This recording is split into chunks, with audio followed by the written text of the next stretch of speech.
नमस्ते दोस्तों, आप बढ़िया होंगे सब। आज हम बात करने चाह रहे हैं मुंबई में पीजी रूम्स और ये अपना शेयरिंग रूम और इसके अलावा जो सिंगल रूम होते हैं उनके बीच में अंतर क्या है। बहुत लोगों का कहना है भैया हमें सिंगल रूम चाहिए, और जब मैं उनको बताता हूँ भैया पीजी रूम्स होते हैं, शेयरिंग रूम भी होते हैं, तो बोलते भैया हमको मालूम ही नहीं इस सब के बारे में। तो आज हम बात करेंगे पीजी रूम्स और शेयरिंग रूम वर्सेस अपना ये सिंगल रूम जो होते हैं उसमें अंतर क्या है। क्योंकि जो सिंगल लड़के होते हैं जो बाहर से आते हैं उनको इस चीज़ के बारे में नहीं पता होता है, पर मालूम होता है। पर 90% लोग जो बाहर से आते हैं, बिहार से, उड़ीसा, बंगाल, कोलकाता, राजस्थान, इन लोगों को नहीं पता रहता कि इस पीजी रूम शेयरिंग रूम क्या होता है, इसमें लोग कैसे रहते हैं। तो इसी डाउट को क्लियर करेंगे। तो सबसे पहले हम बात करेंगे सिंगल रूम के बारे में कि सिंगल रूम मुंबई में कैसे मिलते हैं, क्या रेंट रहता है मुंबई में उनका, और कैसे क्या उसका डिपॉजिट रहता है, कैसे एग्रीमेंट होता है, कितने साल का एग्रीमेंट होता है, बीच में खाली करे तो क्या होता है, सब चीज़ के बारे में बात करेंगे। तो फिर बात करते हैं सिंगल रूम का। तो सिंगल रूम का रेंट देखो ऐसा है, डिपेंड ऑन लोकेशन। जैसा लोकेशन वैसा रेंट। जितना रूम स्टेशन के पास होगा, कहीं भी किसी भी स्टेशन के पास में, जितना पास में होगा उतना ज़्यादा रेंट, जितना दूर लोगे उतना रेंट कम। और डिपेंड करता है कि किस एरिया में लेते हैं। अभी मैं जो रूम प्रोवाइड करता हूँ वो वेस्टर्न लाइन में प्रोवाइड करता हूँ। वेस्टर्न लाइन बोले तो अपना ये दादर से लेके मतलब चर्च गेट से ले लीजिए आप। चर्च गेट से स्टार्ट होता है नाला सुपारा बिरार तक, आगे भी होता है पर इतना काफ़ी है, जितने लड़के रहते हैं उतने बीच में रहते हैं। तो अपना बिरार से लेके और नए गांव तक जो रेंट रहता है रूम, स्टार्टिंग रूम स्टेशन के पास में 7,000-8,000 रुपये मंथली उधर रहता है। और अब इधर आते हैं बसई से नीचे आते हैं, नए गांव से नीचे आते हैं, जो अपना भयंदर से आगे इधर आते हैं। भयंदर से स्टार्ट होता है दादर तक रूम रेंट जो रहता है स्टेशन के पास में, एक रूम का, विश्वास नहीं मानोगे, एक रूम का 12,000 13,000 स्टेशन के पास में 12,000 13,000 रुपये महीना, कम से कम बता रहा हूँ। इसके ऊपर तो लिमिट ही नहीं है, 25,000 30,000 तक जाता है, कुछ नहीं बोल सकते उसका। तो इतना रेंट रहता है सिंगल रूम का। और रियलिटी अब पर ये है कि हाँ, ऐसा नहीं 7,000 8,000 में भी रूम मिल जाते हैं, पर वो थोड़े स्टेशन से दूर रहते हैं, थोड़ा झुपड़ियों में रहते हैं, जिनको अपन चाली बोलते हैं, चाली में रहते हैं। तो उधर 7 से 8,000 रुपये में रूम मिल जाएगा। हाँ, तो अब इनका बात यहाँ भी ख़त्म नहीं होती है। रेंट चलो ठीक है दे दोगे आप, पर उनको भाई साहब डिपॉजिट भी चाहिए। मुंबई में बिना डिपॉजिट के रूम मिलना भाई पॉसिबल ही नहीं, कोई बिना डिपॉजिट के रूम नहीं देगा आपको। तो इसलिए आप डिपॉजिट मान के चलिए, आप कम से कम 25,000 रुपये डिपॉजिट। अब कोई बाई चांस कोई आपको 20,000 रुपये में रूम दे देता है, वो ठीक है मान लेते हैं, पर 90% लोग 25,000 रुपये से नीचे रूम नहीं देते। 25,000 रुपये उनको डिपॉजिट चाहिए, और फिर 25,000 भी है, 30,000 भी है, 40,000 भी है, 50,000 भी है, डिपॉजिट 1,00,000 आसमान छूता है डिपॉजिट इधर।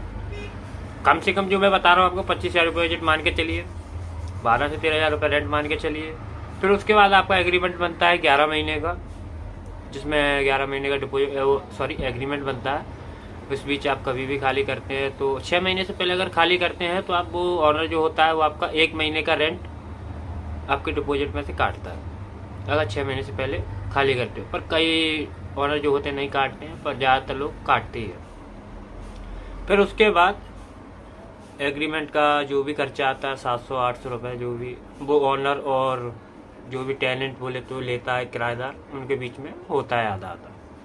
उसके बाद ब्रोकर जो आपको रूम प्रोवाइड करेगा, आपको उसको ब्रोकरेज देना पड़ेगा। ब्रोकरेज अपने गांव की भाषा में बोलते एक तरह से दलाली, ठीक है, दलाली लेता है वो। दलाली कितना लेगा? दलाली इतना लेगा जितना आप सोच नहीं सकते। जो भी रूम का रेंट रहेगा, 1 महीने का रेंट अगर 12,000 है तो उस बंदे को 12,000 रुपये रेंट का दलाली देना पड़ेगा। जिस दिन रूम लोगे उसी दिन देना पड़ेगा। आप सोचो उसको 1 महीना 2 महीना 3 महीना करके दोगे, नहीं मानेगा। जिस दिन रूम लोगे डिपॉजिट जमा करने के साथ ही आपको उसको दलाली भी देनी पड़ेगी। तो आप सोच लीजिए 25,000 रुपये रेंट डिपॉजिट हो गया, 12 से 13,000 रुपये सामने वाले का दलाली बन गया, और ऊपर जो खर्चा आपका जो अपना एग्रीमेंट में वो 600-700 रुपये इतना रहेगा। और उसके बाद सिंगल रूम में लाइट बिल, पानी बिल वो अलग चलेगा महीने के हिसाब से। ये तो हो गया भैया सिंगल रूम का। अब बात करते हैं अपन पीजी रूम, शेयरिंग रूम का। PG room depend on location. बात करते क्या फैसिलिटी है क्या फैसिलिटी नहीं है, depend on location. PG room में ऐसा रहता है कि एक पीजी रूम होता है अच्छा खासा, जिसमें बेड्स प्रोवाइड करता है सामने वाला। एक रूम में 3 लोगों का 4 लोगों के बेड प्रोवाइड करता है। अगर 2 लोगों का रूम बेड प्रोवाइड कर रहा है तो वो कम से कम डिमांड रखेगा 6,000-7,000 रुपये एक लड़के का लेगा। पीजी में रेंट लड़के के हिसाब से चलता है, बेड के हिसाब से। पूरे रूम का रेंट नहीं चलता है। अब एक रूम में 2 बेड है तो 6,000 रुपये मिनिमम मान के चलिए रेंट। इसके ऊपर तो लिमिट ही नहीं है, 10,000 तक है, 20,000 तक मिल जाएगा। तो 6,000 रुपये रेंट हो गया, जिसमें आपको लाइट बिल पानी बिल इंक्लूड रहेगा, और सोने के लिए बेड गद्दे मिलते हैं, फैन लाइट बिल सब कुछ रहता है। ये नॉर्मल खाना पीना आपका रहता है। खाना वो पीजी में नहीं देता, खाना आप बनाने के लिए वो आपको सुविधा देगा, ठीक है। अब पीजी रूम जैसा एक होता है शेयरिंग रूम, जिसमें बेड नहीं रहते हैं पर गद्दे रहते हैं ज़मीन पे।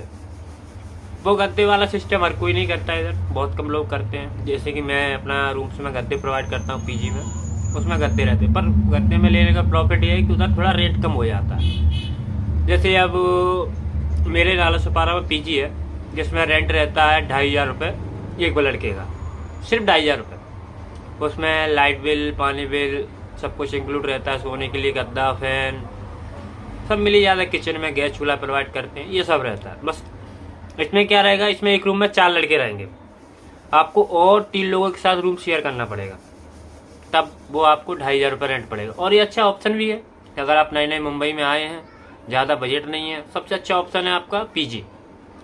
और डिपॉजिट भी नहीं देना है, कुछ एक्स्ट्रा चार्ज नहीं देना, कोई दलाली नहीं देनी, कोई लाइट बिल नहीं, कोई पानी बिल नहीं, सबसे अच्छा ऑप्शन। इसलिए मैं आपको बोलूँगा बजट कम है तो पीजी में रुकिए, शेयरिंग रूम में रुकिए। आपको कहीं भी पीजी शेयरिंग रूम नहीं मिल रहा है और कम बजट है तो मैं आपको अपना नंबर डिस्क्रिप्शन में दे दूँगा, आप सीधा कॉन्टैक्ट करिए मुझे, आपके लिए पीजी शेयरिंग रूम उपलब्ध कराऊँगा। चलो आपको सबका इतना से डाउट कंप्लीट नहीं हुआ तो आप मुझे कॉल कर लीजिए। अगर जो भी आपका डाउट होता है, वीडियो लंबी हो जाएगी, जो भी डाउट है मैं आपको बता दिया हूँ। ऐसे रूम 2 तरीके से रूम मिलते हैं मुंबई में, बिना डिपॉजिट का और डिपॉजिट का। आप देख लीजिए। और एक चीज़ और भाइयों, थोड़ा सब्सक्राइब जरूर कर दिया करो चैनल को यार। सब्सक्राइब ही नहीं करते हो यार तुम लोग, देख लेते हो काम निकल जाता है। भाई मुंबई के बारे में बहुत सी चीज़ें हैं जो वीडियो में शेयर करता रहूँगा मैं, आप बस सब्सक्राइब करके रखिए चैनल को। जो भी है मैं अपलोड करता रहूँगा टाइम से, थोड़ा कभी कभी लेट हो जाता है, थोड़ा सब्सक्राइब कर दीजिए चैनल को, ठीक है। मिलते हैं अगली वीडियो में।